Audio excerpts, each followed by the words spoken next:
With us, the program is this morning on ITV, with so much time still left before the 2023 general election. Many persons, even years before now, are already talking about zoning at the national level. Many persons believe that it is the turn for power to return back to the south. That means the north had taken its own 8 years, then power should shift back to the south. Within the southern enclave, there is this talk of where will it be zoned to. The southeast geopolitical zone already raising concerns that, look, it should be our turn to take a shot at the presidency and everyone will support us because we have not gotten there. Well, the southwest is saying that it should be zoned to the southwest because they appear to be the strongest base of the APC in the southern part of the country.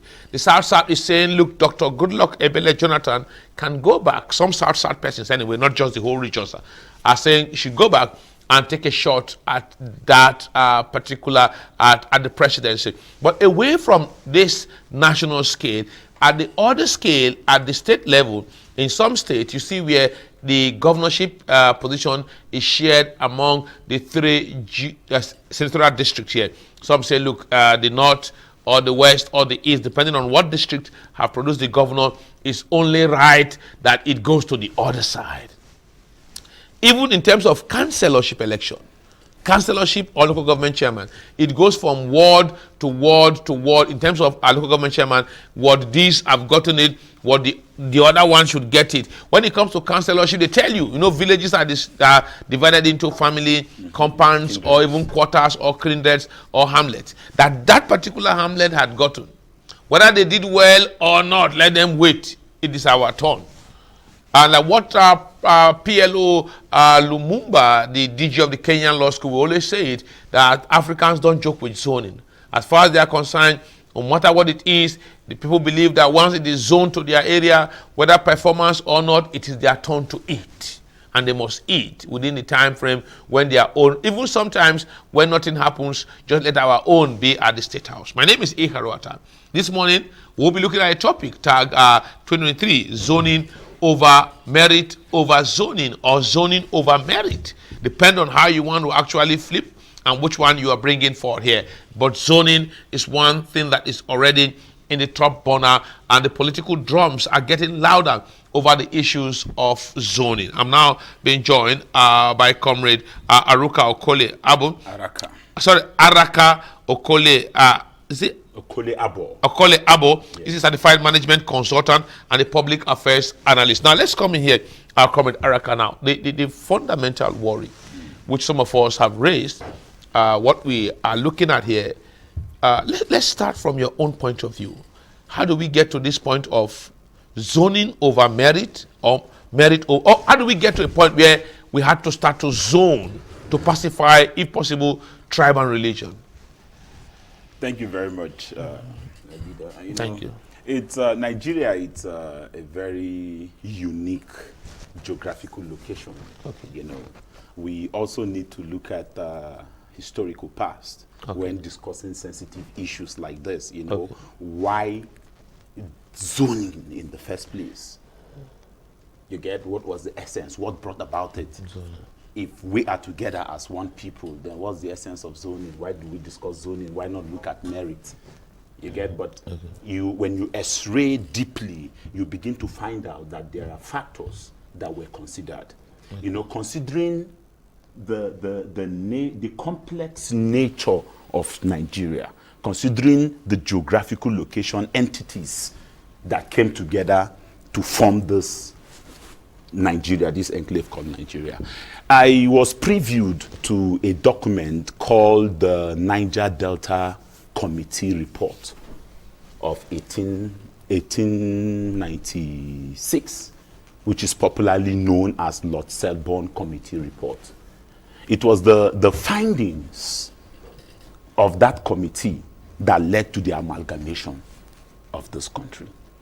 And if you look at that document totally, you will begin to see that there are factors that were considered before enshrining 1, 2, 3 into this. And part of it is diversity and inclusion management, which is key to nation building, which is key to national security. So in their wisdom, they thought these diverse people with different religious background, different, political inclination, different orientation, culture, coming together. Then they felt the best way to handle these people, it's what is called diversity and inclusion management, which is the best way to go about it. And when you begin to look at diversity and inclusion management, you also need to look at the places of zoning.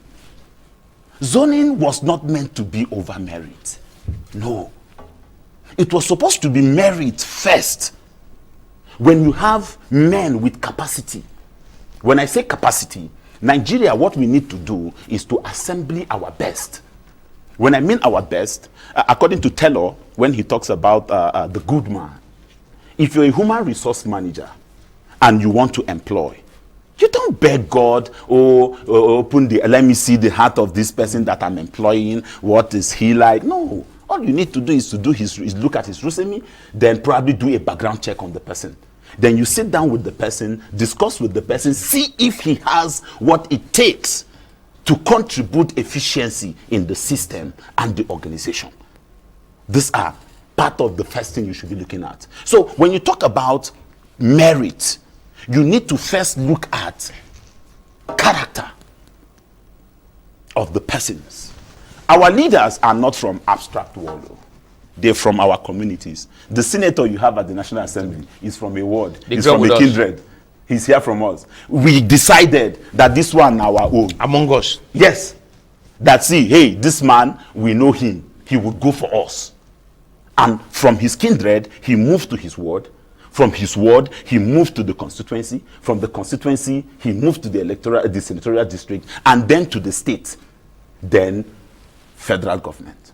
But you see, we got our priorities right, which is just the truth as Nigerians. So in our selection, in this case, we the electorates, we the voters are actually the human resource manager here. Okay. It is now our responsibility to say, hey, we will vote you, we will vote you, we will vote you. But what are the conditions for voting? Are you looking at a good man based on those indices of, hey, character? No. Let me take you back now. Because like what I said in my introduction, when we talk about zoning, most of us are quick to look at it at the federal level. Thank you. At the state level, it is almost 100% there. At the senatorial district level, it's almost 100% there. At the House of Reps level, at the level of constituency, is almost there. When you get to the issue of the local government, the fight from which ward will bring and which ward had before is very much there. When you get to the councillor, in some instances, the village is actually completely agreed that the other one should go. We have 4 graduates here who don't have job. That one should go and do 2 years. You, don't worry, face your farm, wait for 2 years. After this man finishes his 2 years, we will give it to you. You know, the way they share these things sometimes, you start to ask questions. Why don't we look at merit? Why are we so fixated at zoning? Okay. Bro, let's take a real life situation now. Okay. You know, I'm a certified management consultant and a public affairs analyst. Fine. And what I tell you, what I share with you, is actually empirical dialectics. Go ahead. What I share with you are verifiable facts. Fine. 2015, let me use Anambra State as a case study. I contested. Out of 6 aspirants, we bought the form for State House of Assembly. And, you know, with your narration, it's obvious that you know what is happening in this grassroots. Okay. It's obvious you're a grassroots man. Why? I give that to you.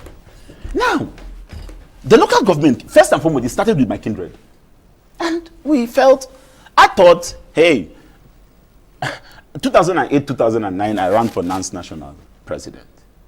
And when I saw the balkanization in NANS and all that, and the interest groups. And the interest groups, at graduation, I felt I have to go back to University of Port Harcourt and graduate. Now, at graduation, I had a plan, I have a way forward, I have a roadmap for that constituency.